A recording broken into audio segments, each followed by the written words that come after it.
2, 3, action. Hey everyone, Jeremy Ginsberg, aka the Viet Nomad here, and I've got a special guest for you. He speaks many languages. He specializes in one of the Southeast Asian languages, but I want to let him do the introduction. So, Brett, take it away.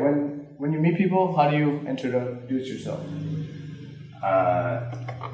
I usually don't have to know who I am already. Nice, even better. No. So, I'm Brett, and I've studied a bunch of languages. I've been living in Southeast Asia for like 12 years now, and my main thing these days is learn Thai from a white guy, where I create products for learning Thai language. So like you said, Brett's been living in Southeast Asia for 12 years. He speaks Thai, what else? Korean, Mandarin? Yeah, the Japanese, what else? English is pretty good. So you've been in Vietnam for a couple weeks. Yeah, so almost a month. Almost a month. I came here to, get some work done and learn a few Vietnamese. Learn a few Vietnamese phrases. All right, so walk us through the basics. I've been speaking Vietnamese for over a year now, so I kind of forgot, like, what's the process going through at the beginning stages when you're learning Vietnamese? Well, for probably like a week or two before I got here, I spent, not a lot of time, maybe like 20 minutes a day. I spent a little time on the sounds and like reading about the alphabet and just trying to get through my head like the different vowels and how they're different. And actually, of course, because I speak Thai, I'm looking for similarities to Thai, right. And the language is very similar, I find. And so I think I can pick up the sounds much quicker than someone else can, who hasn't gone through those weird vowels like the right. and like those type of things. So I made me figure out how to read those, and because Vietnamese uses a modified Latin alphabet, I guess it's easier to get into than like when I went to Cambodia. It's right. Similar. The tones are something that you have to get used to. I think once you learn one tone of language, it's not that hard to learn another, but it doesn't mean you can do it instantly. It's something you kind of get accustomed to, and I'd say because of all the variations across the country, Vietnam, the tones are a little tricky, but you can sort of fake it with tones from other languages until you get it right. Yeah, what I've been doing. I mean, at least it's not the right tone. They recognize that you're trying with any tone from a different language. Yeah, it's better than I'm nothing. probably not that far off, but right.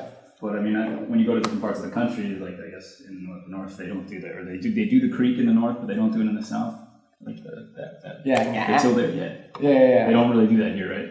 Yeah. So basically, what he's talking about in the north, you have six vowels.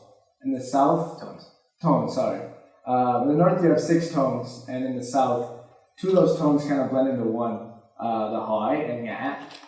And sometimes students that learn Vietnamese growing up don't even know the difference. So technically, you don't really need to know 6 tones. You can get by with just 5. That's actually the most important thing that nobody realizes, because you don't fucking need to know. But every single Vietnamese person who I ask, like anything, like how do you say this? They're like, oh, well, I say this. But some people say, like, I don't really care about that. I just want to know what they say. All right, this raises a bigger scale question. So when you're learning a language for the first time, and whether it's a tonal language or challenging language, do you go the extra distance and learn the formal way it is, or do you kind of just learn the basics? Nobody talks on the street, right? I start with, and then that's why you like. One thing that I think has helped me a lot is you always have to ask multiple people the same exact question. Definitely. You can't ask a person, oh, how do I say this, and then take whatever they said as the answer, because everyone has their own motivations for what their answer is going to be. And sometimes they think, oh, well, he should talk this way. But that's not how you want to talk. You want to know how they're talking. And they rarely will actually tell you what they're going to say in that situation. Right. And sometimes they don't expect you to be that smart, so they give you a very basic, easy answer. I think they kind of treat, the way it works in Thai, and I imagine it's similar here, is they're thinking of you kind of as a kid. And like how the kid would like learn. But kids talk to adults differently, especially across these languages with different pronouns, and there's all these different levels in society and your social status and everything. And I don't care about any of that. I mean, what they should do is like, okay, just like Thai, Vietnamese is a language where you can drop almost all the pronouns in almost every situation. And there's also, I don't know how many do you know how many pronouns offhand there are? I don't. I'm pretty sure there's over 20. There's a lot. And there's no way that I'm going to be able to navigate using them correctly from the beginning. So what do? I don't use any of them. I mean, I learn the ones that are important for situations that I'm commonly encounter, like the am or like the bat. But you don't really use that much. Like the am is probably the most useful because that's like nom in Thai. Okay. And when you're calling to someone younger than you, hey, bring me a beer, bring me a coffee, I want to order some stuff. That's all I need. I don't need to know, and then if I'm going to talk to some old lady, I'll find out later. The first time I go talk to her, I won't know it. Right. But all right, I'll better learn that for the next time I hit that situation. Exactly. So kind of learning as it comes into your life. Yeah, exactly. Because otherwise you're going to remember 20 words, and you're not going to. How are you going to remember those? Yeah, that's true. I take them as I encounter them, and the same thing applies for seasons, days of the week, numbers, colors. I don't ever learn that stuff in the beginning. All I do is focus a little bit on the sounds, and then I focus on a few easy phrases. Where can I find some vegan food? How do I get here? How much does that stuff cost? What the hell is this thing called? Right, practical. Yeah, but the idea is because I've spent some time on the sound, and I'm just saying these basic short sentences that are useful, people are going to think I can speak way more than I already can. So I won't understand. Right. So then what do you do when that happens? I just pretend to understand. You just pretend? Yeah. I just smile and nod. And then, you can tell when they ask you a question, just the way, Yeah. It's pretty, you can pick up on it, and then you just sort of like go, So do you learn the words for sorry, I don't understand? Or do you just smile? Yeah, no, I do. Okay. I try not to say it ever. Yeah. Unless you're in a situation where you're being pressured, if it's about money, I would be more cautious about doing that in that kind of situation. Right. But if you're just asking someone a question, in Southeast Asia, if you've ever been here, you should know that when you ask for directions in countries in Southeast Asia, you'll always get an answer, but it'll never be where you're trying to go to.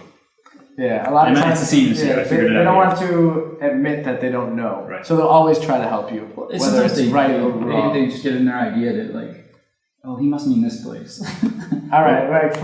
We'll leave that for another discussion. Video, let's step back from Vietnamese for a second and talk about your experiences with all these Asian languages. You said that Thai and Vietnamese were similar. What other similarities have you drawn between tonal languages and just Asian languages in general? Wait, you mean Asian tonal languages or? Both. Tonal languages, common, not common, and then Asian languages, Korean, Mandarin. Because not every Asian language is also tonal, right? Right. Well, like Korean and Japanese aren't tonal. They function in the same way that English does, where you can say things. There's words that specify as a question, or you can use intonation, right, or that kind of rising thing. And I think that's something that's pretty common across a lot of them. Right. English itself has intonation. Right. We say this, and it means something different, but it's not fixed. Right. It doesn't. I think when you go to a tonal language, it adds an extra dimension to the language, where that you have to eventually get used to. But it just takes time. Yeah. What do you think the biggest challenges learners face when they're faced with their first tonal language? I think they're just intimidated by having to do this extra dimension that's so foreign from what they've been doing their entire life. They try to get it, and they're like, oh, I can't hear the difference between the tone. Well, nobody can. It's not something you can pick up instantly for the vast majority of people. It's something that takes time for your brain to kind of get accustomed to. It's not like if you sit down for your first piano lesson, you're going to be able to figure out all the triads and know the difference between this chord and that chord and this note and that note. It takes time to become accustomed to it and to associate these different sounds with different points. In this case, words and phrases and such. So, from your experience and with all the learners from your website, Learn Thai from a White Guy, how long does it take to be accustomed to the difference of these sounds? Is there an average time, or does it depend? It depends on how much time people put into it and how much exposure they get. Okay, but I know one main thing is, like you said, people are intimidated. But with tonal languages, you have to be more patient. I think you have to have a system, and that's what I do. I've created a system where, by learning the rules and what tone a word is supposed to be, before you can actually hear the difference between those tones, is extremely effective. So that what will happen is you'll hear this word, and you can associate that word is this tone. Even though if I said the word for you, maybe you couldn't identify the tone. But if you know the word, you know the situation it's going to appear in, and you hear it, you can just be like, oh yeah, that's a high tone. That's what a high tone sounds like, or whatever. Okay. I find that to be super effective. So if you remember that this word is that tone, eventually, you focus on words like hot and cold and go and I'm hungry.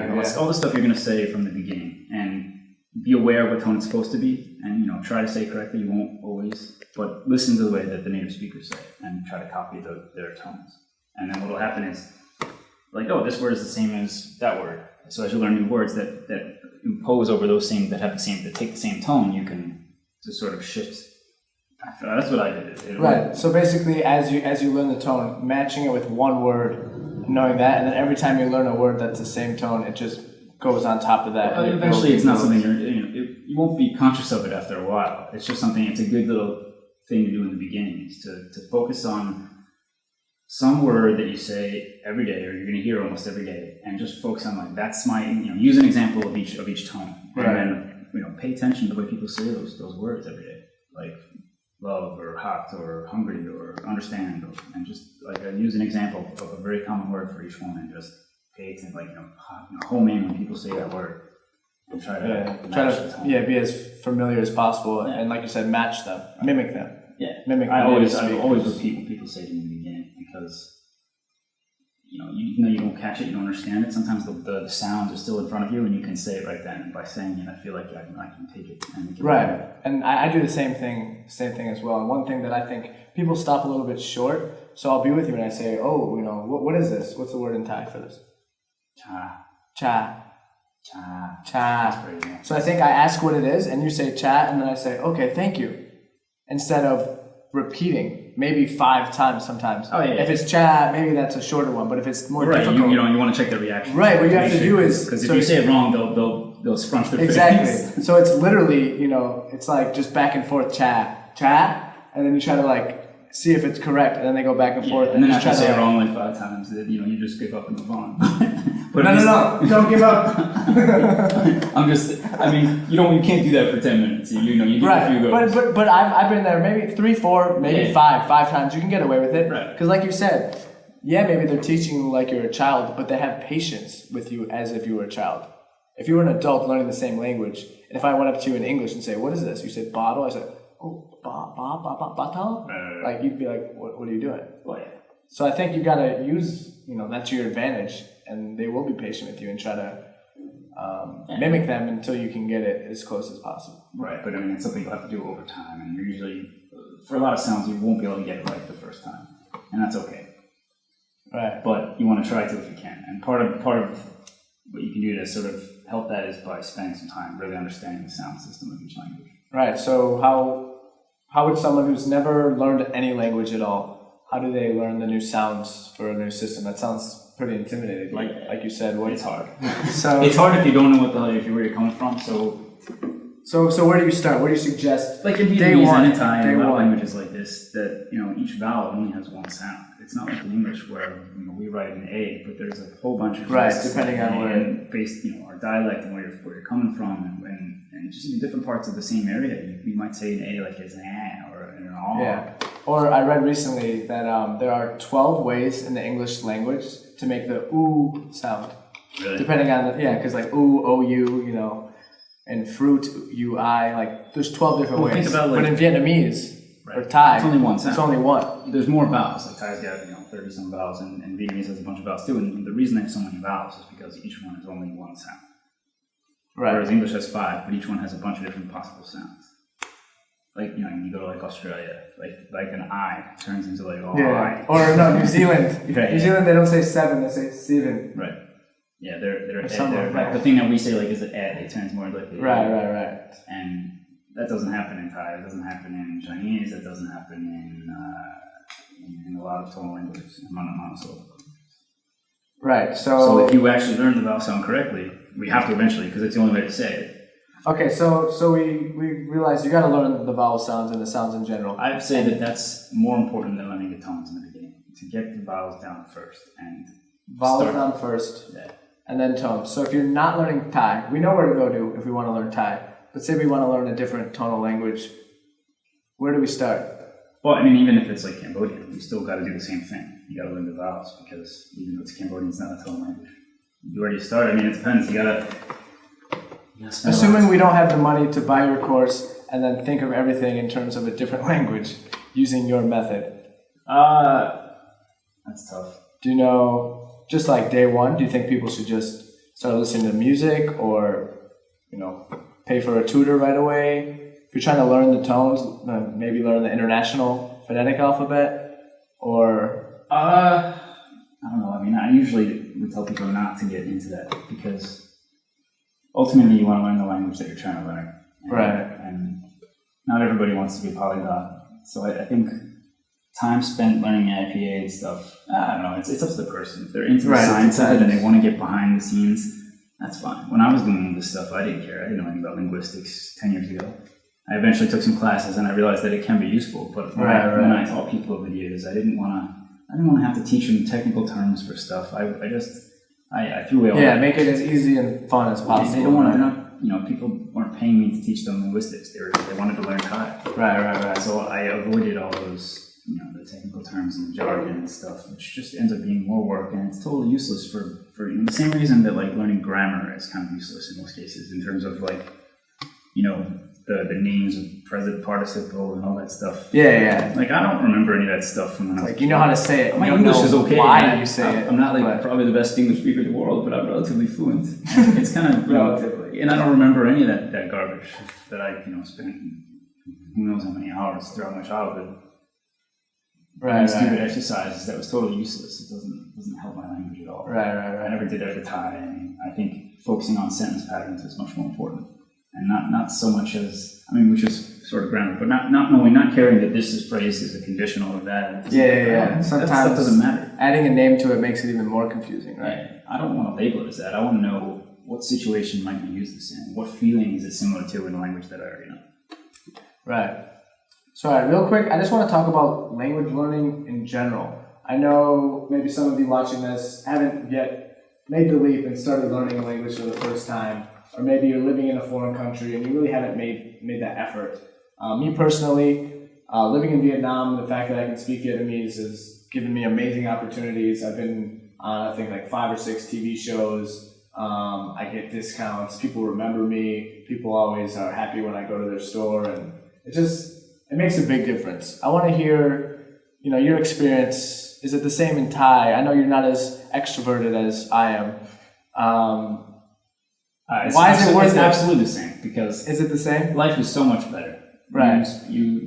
People can't rip you off, and a lot of times they won't even try anymore, because if you speak pretty regularly, they'll just treat you like, why? Yeah, right. They'll which can get old too. I mean, the coolest thing is when you go and you ask someone a question and you do something in the language, and they just answer your question, and they don't, their mouth doesn't drop open, and it's like a monkey walked in and started talking to them. It's kind of a nice feeling, because you don't always want to be like. I don't want to be like, hey, what's this guy doing? Exactly. I just want to. Sometimes you just want to get your water. I just want to give what I'm buying, or give like the answer to my question. I mean, when you're learning, it's kind of nice, but it gets old. Eventually, you get to a point like, is there ever going to be a day when when I don't get that reaction? And yeah, there totally is. Sometimes it'll happen. They'll realize afterwards that like they don't even realize what happened. I think like they're stunned. Right. But. I mean, it's something that you have to deal with, and I think depending on where you are in the country, right, to deal with though. I think as you're starting to learn though, it's a positive thing. Oh no, it's great. It's great in the beginning. It's definitely not the it's response great for the first couple of years. If you're a foreigner living in Texas trying to learn English, if you're like an Asian looking person and you walk into somewhere in like the U.S., or even New York City, and you say I want the movie. No one's going to be amused. Right. And if you speak normal English, no one's going to be like, wow, your English is great. Exactly. That doesn't happen. But here that happens. Because these are pretty, the vast majority of the people in this country, 99% of them are Vietnamese, right? And at the same time, like it's high 90s. So. Right, and they're not in the top 5 languages that people learn or speak. So they're more excited. But I guess, can you talk a little bit more about that? Like, why...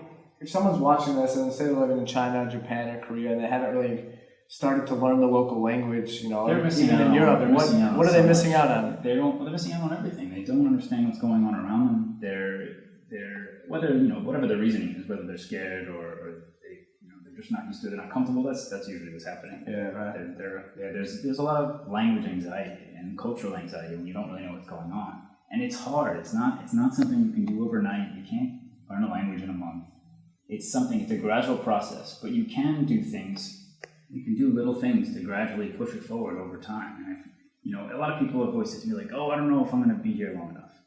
when I got to Thailand, I didn't know what the hell I was doing. I didn't know how long I was going to be there. But I bought books before I got on the plane, and I was doing it from day one. And I didn't know if I was going to leave the next week. I come here for a few weeks. I knew I was only here a few weeks, and I studied Vietnamese like every day. I don't know if I'll come back. It doesn't matter. I just do it because it's fun, and it makes life easier. Like I can actually go up to a place now and say like, I can say like, hey, you got any vegetarian food? And they'll be like, yes. Hold on. All right, real quick. So Brett's been here about a month. I met up with Brett. It was his first or second day in town, and I taught him, some basic Vietnamese, and I was actually surprised how quickly he picked it up. So we're gonna give him a little bit of a test. Don't test me. I could say a couple things. All right, I don't think I could actually hold a conversation. This is not gonna be a quiz, but this is just gonna be a proof. How about that? Proof that you can pick up a little bit. So let's try to have a basic Vietnamese conversation. Yeah, but I did not ask Brett for the permission to do this. Are you comfortable with this? Is that okay? I mean, I don't even know if I can have a conversation. I haven't. I mean, it's all right, we won't have a conversation. Let's just ask me some question like, do you know how to say this or something? All right. Do you know how to say? Now I'm nervous. Do you know how to say how much is this? Or is that not practical because you steal everything? I just haven't had to say it. All right. How do you ask? How do you say for the bill? Ask for the bill. Ding ding. Yeah. Ding ding. Nice. Ding ding. Very good. And how do you say my name is Brett? Brett. Yeah. Right. Sorry. Tên là Brett. But that's something I never say. But I guess if you don't, you can say I am Brett. I don't say that. But they might assume. Well, I mean, if they ask me, I know the question, but I don't ask anyone's name. Right. They just they may. Everyone, like a lot of the people I meet are just. I mean, it's terrible as it sounds. They're basically just language punching bags for me. I mean, I'm never gonna see them again. So it's like, I ask them for help, and if they're, it's, when you're talking to someone in a restaurant or something, or someone who's working like a waiter or something, I'm not gonna become best friends with them. I agree, but I think instead of thinking them as language punching bags, I mean, that's probably a bad analogy. We can think of them as teachers, right? Free teachers. Free teachers, but very, very short-term teachers. If you were to ask these people, hey, can you teach me for a year for free? No. Probably not. But if you for go 5 back minutes, like if you're in a place and you go back to the same place over and over again, you build, right? You build on that person. On that person. You build on the punching bag. Like when I was sitting around here, like the coffee shop around the corner, like I gradually grew more comfortable with the girl at the coffee shop, so I gradually started saying more to her in Vietnamese. I mean, going from like in the beginning you saying like Americano, right, to like like made that or whatever, and because I heard her say it that way, exactly, like one day. So the next time I went back and I said it like that. Right. Well, one thing I do, it's like. You have these same conversations with the same people, and they remember you, and they usually appreciate your effort for learning Vietnamese. Yeah. And once you start trying to speak Vietnamese or Thai or whatever the language is, they kind of hold you to that. Because the last time you tried to speak, so the next time you go, they try to see if you remembered. And to be honest, half the time I forget, and I say, oh, sorry, I forgot already, and then they say it again. But it's like, you don't only build on your language, but you build on your relationship, exactly. You build on your effort and motivation, and I think it's a great way to learn. And they're much more likely to, especially, I mean, even if they can speak English, they're much more likely to pick up on the fact that you're trying to improve. And if they see that progress, even over a short period of time, I don't know if it's always conscious or not, but they tend to work with you. Oh, definitely. Regular people working at shops are usually pretty cool about this. They don't, and they're there anyway, they're working, they usually don't mind. Yeah, definitely. It takes them a couple minutes, and they're usually excited and happy. You can ask them questions and stuff. They love right. it. And one thing I've learned is that these people become part of your community. It's like I go to the same cafe maybe 3-4 times a week, and these guys like me, and the conversation keeps going, and then it makes you feel like you really belong there. Right. It's more like home. But none of this would happen unless you try to learn the language, right? That's true. I mean, just the fact that you can't get ripped off. I mean, it becomes much harder for them to rip you off when you speak. Much harder to remember. So people will treat you better. People treat you less better. like ooga booging with them, and like it's like if you have food allergies, or if you're vegetarian, or have some sort of or you just hate mushrooms. And how many times are you going to tell them no mushrooms tonight, and they're going to be like, and they're not going to understand, and you get back and you're like, get like a plate full of mushrooms. Yeah, I think the biggest thing is it takes out the opportunity of those small stressors. Yeah. Because once you can say that, it's like you don't get in a taxi and then nobody can communicate, and then you freak out over this 5-minute taxi ride because you don't know if you're going to get there. but then 10 minutes later you're there, no problem, you were a little late. But you can avoid all that hassle just by learning the language, right? Yep. I think you just gotta do a little bit at a time. Even, Baby even steps. if you're not like us and you're not gonna put a lot of time and effort into it, I think even like 10, 20 minutes a day, just like try to learn one little sentence a day. It'll make such a huge impact on your life within a week or two. Because, and I don't mean just like I don't order another beer or order a coffee. Like go beyond that. Like say stuff like that. Whatever you want to say. Exactly. Yeah, learn how to say that sentence and then try it. And then once you've tried it, if they laugh at you, you'll remember it forever. And you won't make that mistake again. Yeah. And if you get it right, you'll remember it forever. Either way, it works. Basically, if you're Brett, you have an amazing memory. You remember everything. I don't. I just, if I'm embarrassed in a situation, I'm horrified. And I remember that forever. Right. The more embarrassing the situation, then it's like guaranteed you're likely to remember it. Exactly. It's not a pleasant feeling sometimes, but it works. And then also anytime I do something and it works, I'll remember it forever. Right. I was at the bar one night and I was asking one of the waiters how to say a couple things about how do I ask a place if they can make vegetarian food or whatever, or what do they have. And I was this is here in Vietnam? Yeah, and then I've said it a bunch of times since then, and I'm probably not saying it perfect, but it works. Có món ăn chay không? Say it again. Có món ăn chay không? Is that right? Yeah. Có món ăn chay không? You speak faster than the locals. No, but that's good. And that's another point that we didn't even bring up. You don't have to be perfect. You just got to get by. Well, right? Yeah, I mean, as long as they can understand, you can kind of get the rhythm. Because I've been here a month and I haven't done a lot of work on this, but if you can get the rhythm down, that it actually kind of sounds like something that they might understand, it works. Yeah, that's true. Sometimes if you slow it down too much, it's difficult for them to understand because no one talks like that. Right. So you got to keep the flow. So, all right, it's actually getting quite hot here in the film studio. The fan messes with the audio. So I'm going to let Brett go, but thank you so much for coming on, and I appreciate it. I hope you guys got a lot of value out of this interview. This is Brett from LearnThaiFromAWhiteGuy.com. I'm Jim McGinnis with the Vietnomad, so we're kind of like cousins, even though we're not bordering countries, but there's not many of us white people, as he says on his website, learning Southeast Asian languages. With that, do you have any closing words to say, or do you want me to Yeah, if you got questions or ideas, feel free to contact us, and we're always happy to talk about this stuff. Yeah, feel free to contact Brett. I'll be sure to include all of this stuff, whatever he allows me to at least, in the description. And leave a comment, ask questions, we'll get back to you, or maybe make another video in response to it. And closing thoughts, you want to close it or should I? Take it over. Alright, I'm going to close this by saying, if you're on the fence and you're not sure if you want to learn a language, whether you live in that country or not, I hope this interview inspires you to make that leap and really take a challenge. It's not going to be easy like we talked about, but just start somewhere. Don't scare them away. You have nothing to lose. You have nothing to lose. 15 minutes a day, and you'll be amazing your friends in a month. And I mean, 15 minutes, it's nothing. Do it while you're brushing your teeth. Yeah. It doesn't matter. It's just people say they don't have any time. You always can find time. You can always find 10 minutes in a day. Exactly. And it's worth the effort. It's worth the effort. Life is so much better when you can speak a little bit. All right. Life is so much better when you can speak a little bit. Thank you so much. Peace. Ooh.